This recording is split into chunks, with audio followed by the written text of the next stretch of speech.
Hi everyone, welcome to the farm where we're carrying out some of our first inspections really of the year. We have had a look in some of the colonies up till now, just a quick look just to make sure that they've got a laying queen and that they've got sufficient food, but we've not carried out any full inspections. Today here in Norfolk the weather is quite mild, temperatures up to around 17 or 18 degrees Celsius. It's a little bit windy, a little bit breezy, but other than that, ideal conditions for inspecting the bees.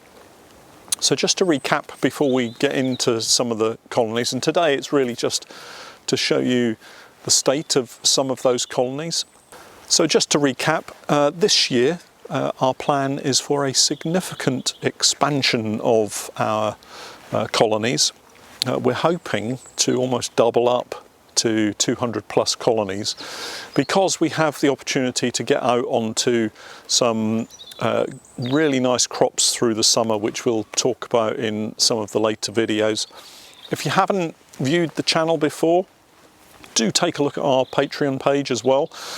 We tend to post through the active season just one video a week to YouTube, but we'll actually post up to 3 videos a week to the Patreon page. So have a look in the description below and there'll be a link there for you to go and take a look. And you'd be very welcome to join us there. But getting back to our expansion plans, we've this week got to visit the bee farmer that we're buying our bees from. We've got 50 colonies coming into our setup to add to the bees that we've already got, and then the plan is to split those. So we need to go and inspect those bees, bring them back to our various apiary sites here in Norfolk, and then we'll get the splits done, and we'll show you a range of different techniques in splitting colonies. But this year we're very much focusing on showing you how we're going to expand our business, the highs and lows of that, the mistakes that we make, because let's face it, most people learn from the mistakes that get made rather than how hives are absolutely perfect and never any trouble at all. So we will post videos showing the mistakes that I make, because I'm bound to make some, and also probably colonies that aren't doing so well, and we'll show you what we're going to do with those as well. So today we're going to have a look through several colonies. We've got about a dozen colonies here. I believe we've got at least one drone layer colony there, so we'll show you that, and just see how they're all performing. So I'll get the smoker lit and we'll head over to the beehives. So our first inspection is this small nuke, and it's in a Honeybee Langstroth nuke box. They're set up as a 4-frame nuke, little feeder that we popped on top when we fed them, and then turned it upside down to accommodate the fondant that we feed, the apipasta fondant. I'll pop a link in the description for that. But unfortunately I think this one is a drone laying colony. So what we do with our drone laying colonies is to simply shake them out. Not many bees, as you can see, so not the best hive to kick off with really, and looking down at the frames I can already see that we've got a drone laying colony. So this is a colony where the queen has either failed to mate properly, or she's developed an issue where she's unable to fertilise the eggs. And remember, the unfertilised eggs become drones, the fertilised eggs become workers. And unfortunately there's not really a great deal to be done with this colony. So I'll just check another frame. There's not many bees in it at all.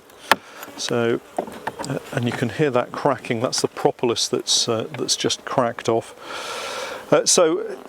Actually we've got the queen on this frame. She actually looks okay, but there's obviously an issue because we've got drone brood instead of nice healthy worker brood, and we'll perhaps have a look at another nuke next door to show you they look a lot stronger. So how do we deal with this? Well, we need to move everything away before we shake them out. So shaking them out simply means taking the frames out and shaking all of the bees off the frames. But if we did that here, all of the bees are going to come back and just go straight back into the nuke box. So it would be a pointless, fruitless exercise to carry that out here. So I'm just going to pop the frames back in, and then we'll move it to another part of the apiary, and we'll shake them out. But we'll shake them out at the end of the session, because what we don't want to do is to shake the bees out and then just have lots of bees around here getting in the way of the other work that we're trying to do. So we now know that this is a drone layer, and we'll come back at the end of the video and I'll show you how we shake that out. So we've got this colony that's next to our drone layer. Slightly different in that you can see we've got a second box on it.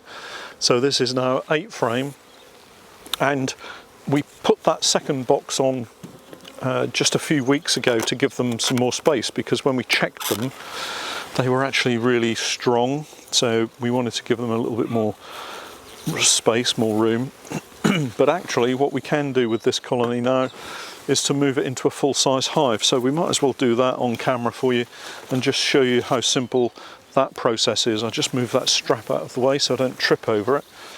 I've smoked them at the entrance, which is to my right hand side, so furthest point away from the camera. So just a quick look under the roof to make sure the queen's not there. Highly unlikely that she won't, that she would be there. And then just looking down, so there's plenty of bees here. I'm just going to split the 2 boxes and just make sure that when I say there's plenty of bees, I'm not just looking at lots of bees in the top box. So lots of bees here, and there looks to be plenty of bees in here as well. And that's quite important when you're moving bees into a new hive, because you don't want to take a small colony and put it into a big box where they're going to struggle to maintain the warmth that they need for their brood nest. Looking down at this, they could probably survive in here for another week or 2. I'll just have a quick look at 1 or 2 of the frames. Let's just see what we've got. Because having said we'll move them across, it might be better for the bees if we leave them in here for another week or 2.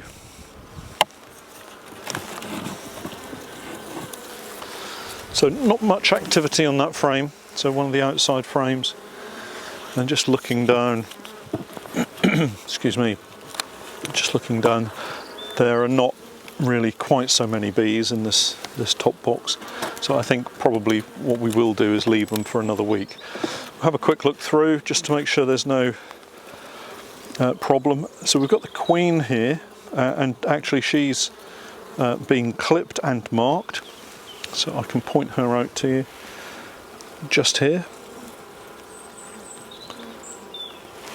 We've got a nice, albeit a small brood pattern, we've got a nice brood pattern here, and she's laid eggs around this capped brood, this sealed brood that we've got, so that's not too bad at all. So we can pop her back in, and we'll just have another look at this one remaining frame. And this is a plastic frame, something that we've been trying out for the last couple of seasons really, and actually they work quite well. If you coat the surface of the foundation with a good coating of wax, the bees will draw it out really nicely. You sometimes get this kind of odd corner where they don't pull it out, but that actually happens with wax foundation in wooden frames as well. You'll often find that the bees will cut away the corners and leave the corners exposed, so not too big a deal. So there's only 1 frame of brood in the top, so we'll close them up. We won't move them into a full-size hive. We'll leave them in this box for now, and give them a chance just to build up a little bit further. Just shake the bees off this frame so I don't roll any bees when I put it back in. So that's a relatively small colony, so we need to just leave them to to build up a bit more before we transfer them into another hive. Okay, let's pop into the apiary a bit further and see what else we can find. So here we have a stronger colony. This one we looked at a couple of weeks ago and found them to be really strong, and so you'll see that we've got them currently on a double brood but also with a super on the top, and the plan is to leave them on a double brood. Hopefully we'll end up with a nice big patch of brood, throw up a few queen cells, and we can then use those to split the colony and to start to build up into multiple colonies from those splits. So just a quick look down into the super.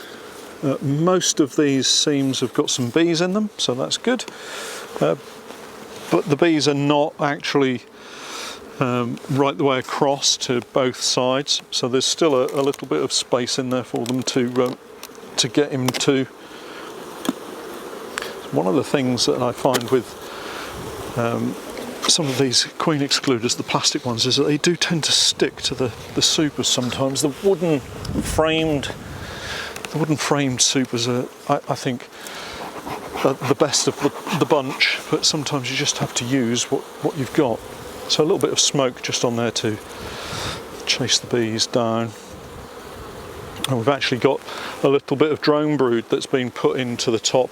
And what I like to do with that is to just have a quick look while I'm moving the queen excluder away, because sometimes you might see some varroa. In this instance we don't have any varroa. So tackling a double brood box like this, you need to work nice and methodically.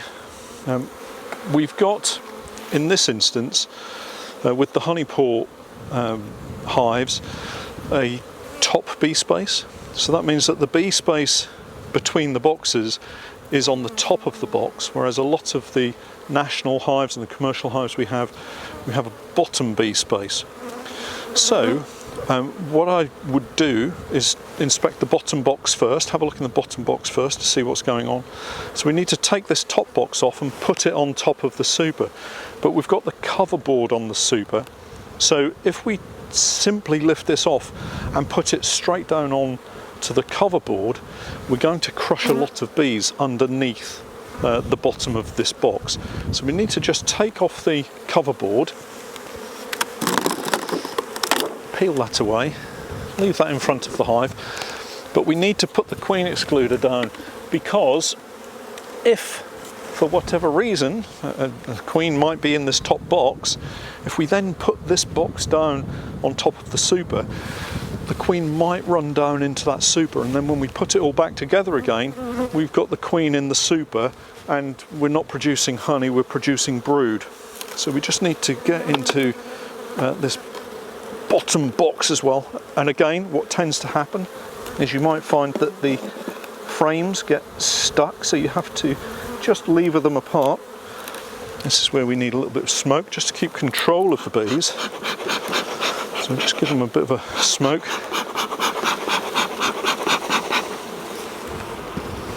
And you'll notice I'm not allowing the box to drop back down, I'm just easing the frames down from it. So there's our top box. Now that's quite heavy, so there could be quite a bit of food stores in that box, which I'm not particularly worried about at the moment, because what we're looking to do is split. Again, we've got lots of drone brood here, and I'm looking at it to see if we've got any sign of varroa before I go on to inspect, and I can't see any. Sometimes you see varroa just moving around inside the cells, but I can't see any varroa there. Unfortunately, this drone brood is going to die, but there'll be plenty of more drone brood that will come through. So now we can just carry on with an inspection, and if you've only got a few hives, there's no need to rush. You can take your time, have a look at what's going on, and really all I'm trying to find are some eggs, and just make sure there's no queen cells. Nice big frame of pollen here, that looks really fabulous. Lots of stores for the bees to have. These bees are quite dark bees. We have a mixture of our own bred bees and also some buckfast type that we brought in last year, and I have to say I don't think that there's been a huge amount of difference between the performance of our own bees and the buckfast that we brought in. So this year we're going to produce our own bees once more.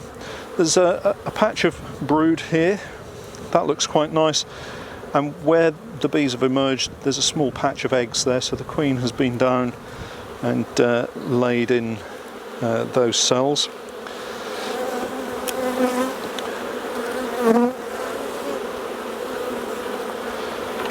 Again, if you're just starting out, nice and gentle with your bees, don't rush.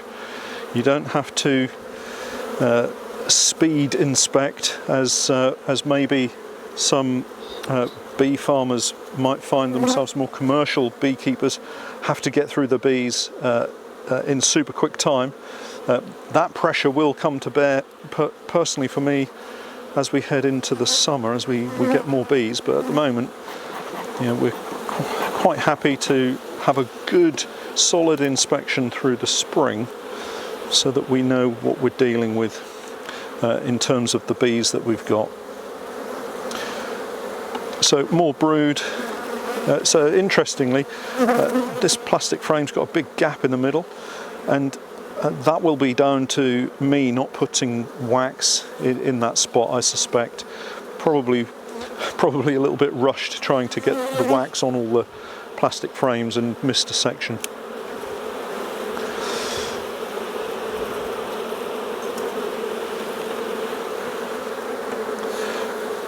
So while I'm inspecting, I'm also having a look at the adult bees just to make sure that they look healthy.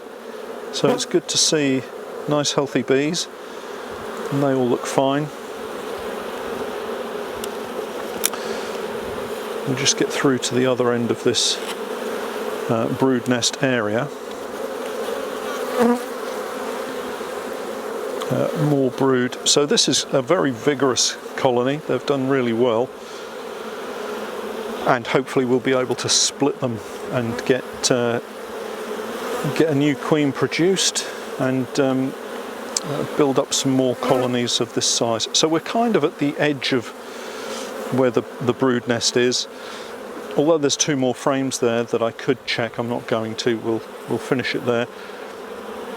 And then I just want to clean up this top area, so we'll just give these bees a smoke, and then I'm going to scrape these down, scrape these frames down, and then we can get the final frame back in and just check through the top box as well.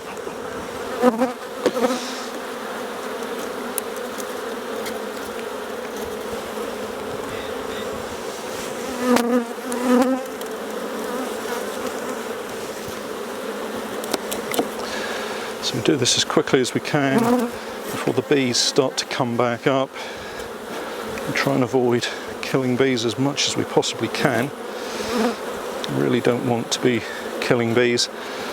Inevitably there's always a point at which there are casualties, so we have to be quick with what we're doing just to make sure that we try and avoid killing bees. So that bot can come off.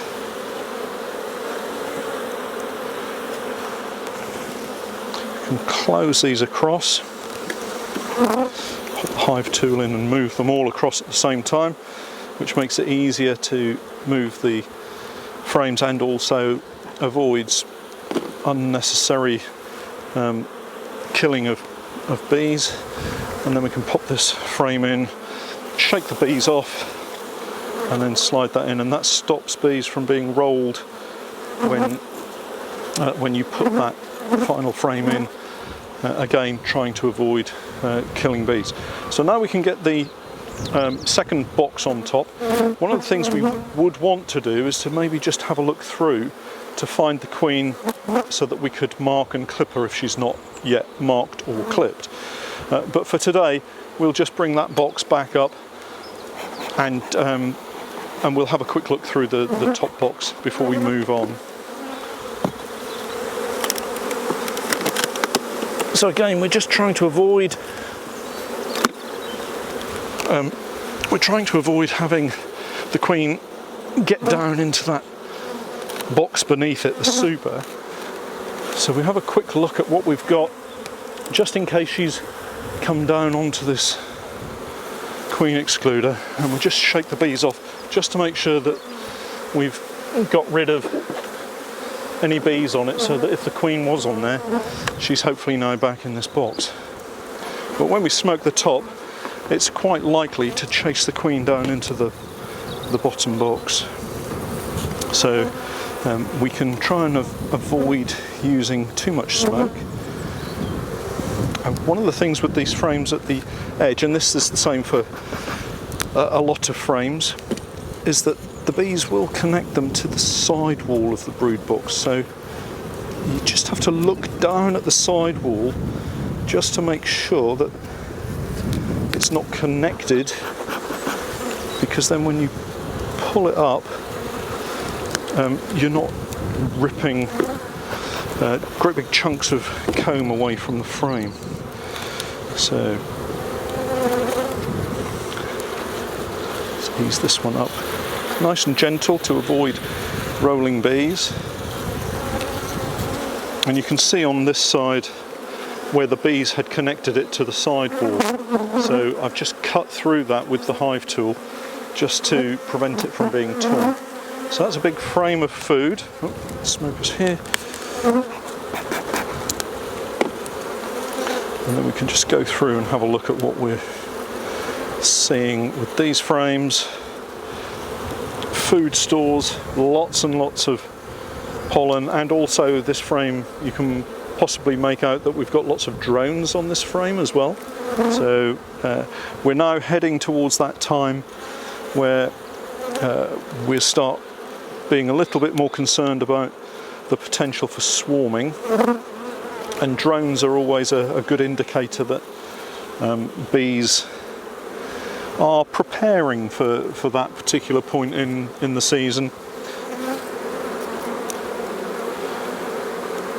Masses and masses of pollen here. You can probably see over my shoulder that we're right next to a field of oilseed rape, and that oilseed rape produces a huge amount of pollen for our bees, and also gives us that very nice spring crop of honey, which actually I particularly like. I know a lot of people don't like oilseed rape, but I'm quite fond of it, and it makes a fantastic soft set honey.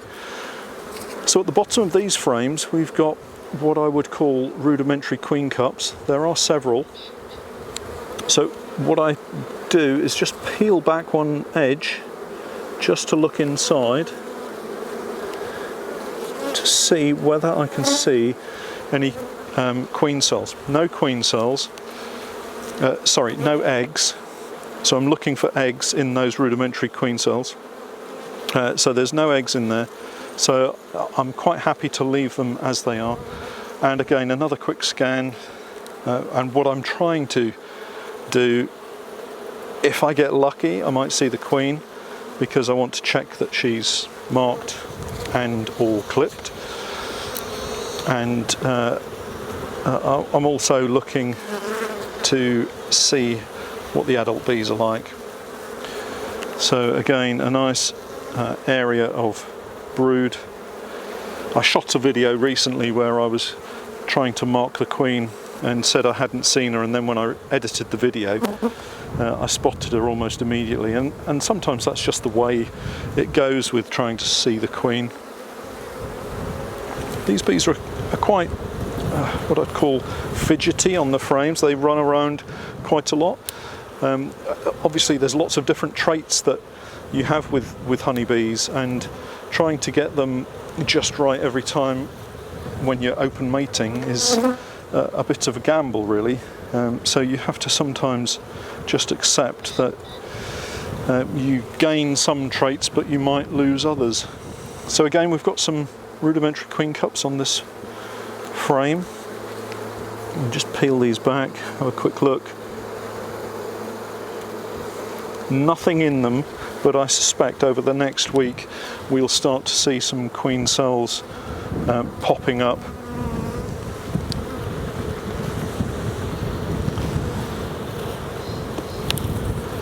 Trying to use as little smoke as possible. And generally the bees don't need a great deal. It's only the very aggressive colonies that you find get away from you, and by that I mean they seem to have a propensity, they're predisposed to alarm pheromone. So we've got the queen on this frame, so she's over here, she's unclipped. So what we'll do is we'll pick her up and just clip her, and it's a very straightforward process. I'll bring her over to the camera and I'll just show you how I clip the queen. So preparation is everything. I've got my scissors to one hand. Now you don't have to clip your queens, and it doesn't prevent swarming, it just delays swarming. It gives you a few more days advantage in terms of checking for swarming colonies and for queen cells. So she's here, she's quite happy wandering around. I'm going to pick her up, bring her close to me, pop her onto my left hand index finger, and then I'm going to clip one of her wings. So we'll do that now. So I'd just like to get the queen moving away from me so that I can pick her up by her wings. There we go.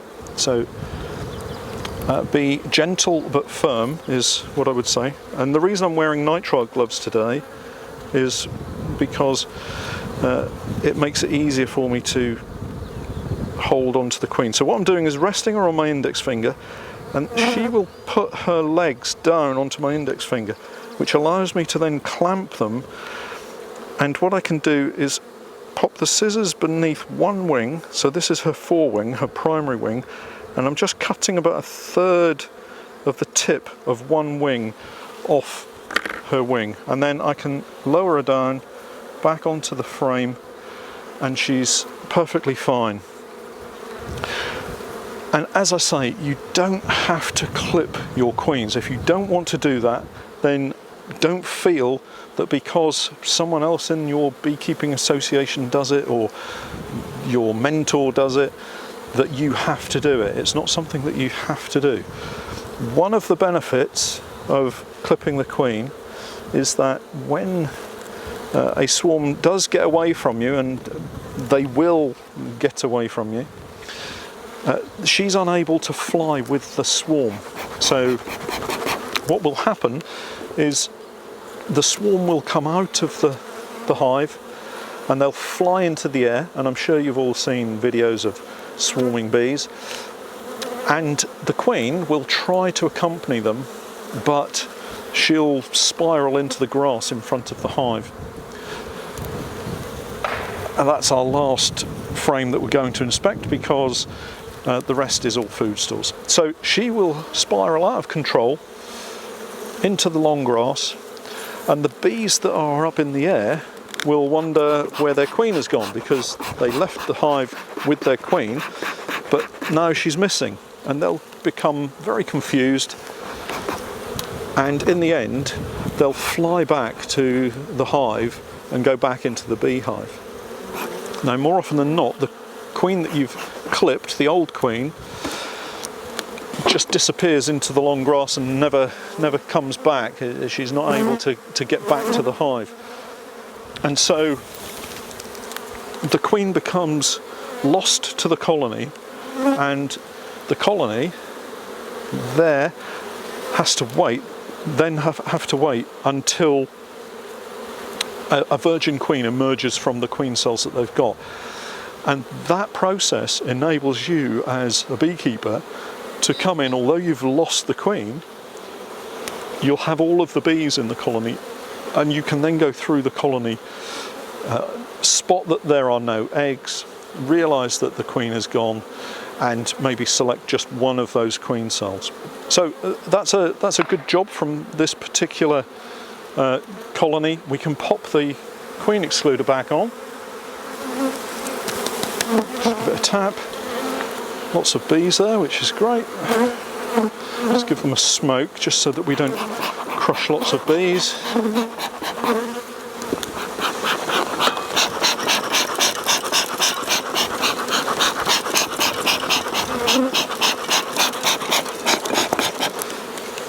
And then we can just brush some of these bees away from the edge. The trouble is, as soon as you brush them away, more bees will appear, so it's best to get the super back on as quick as we can, and then on at an angle. With a plastic queen excluder, you do have to be careful that when you're twisting the super back on, that you don't twist the queen excluder away and leave a gap for the bees to come up, for the queen to come up into the super. So just looking down at what we've got here, let's show you one of the frames that we've got in the super. Let's pop that on the floor and come into the middle where the bees are drawing comb quite nicely.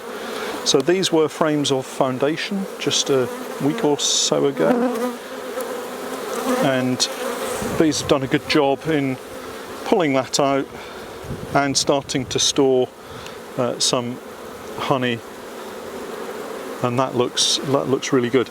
So what we can do is move this frame further towards the outside and put some of the frames that are not yet drawn closer to the middle, and that will encourage the bees across the full width of the super, again making sure we don't crush too many bees. And then we'll take one out at this end where we've got just foundation. And one of the things that we're doing now is we're actually cutting a strip across the bottom so that we leave the bottom hanging from the bottom bars.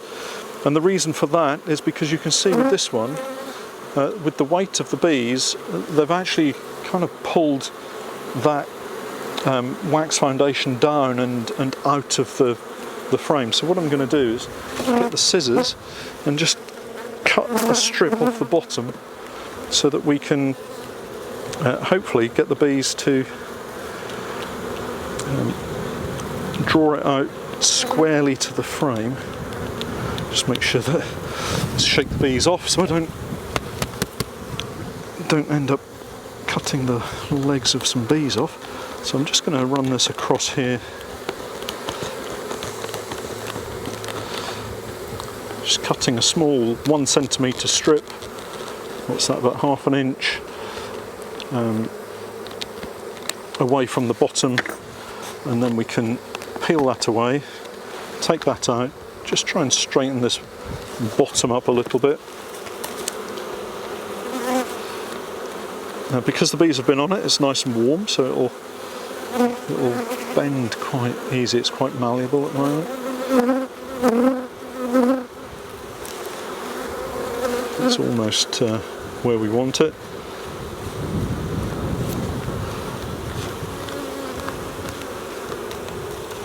And with any luck, that will now get drawn straight down. So what we can do is pop this one right in the middle.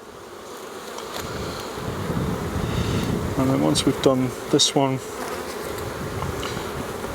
what we'll do is we'll go back to that nucleus colony, and I'll show you how we shake it out because it's a drone layer.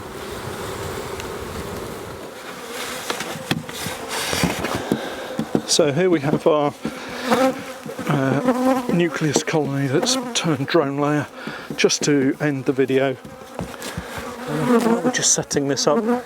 Do remember to check out the Patreon page.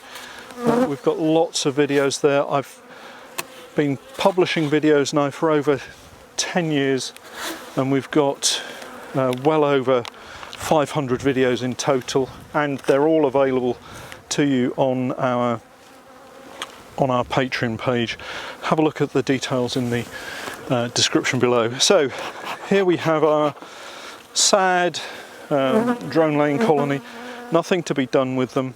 So we've taken everything away from their original position, and we call it a shake out because basically we're just going to shake them out. So turn away from where you're working and just shake the bees away, tap them off, and do that for each of the frames that has bees on it.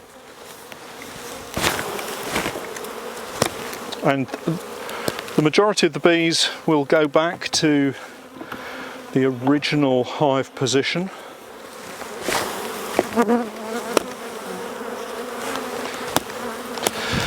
Some won't make it back, but a lot of them will drift back into other colonies, so they're not all going to succumb, and you know, others will be able to get into other colonies and be safe there. So we just move the nuke box off, give that a tap.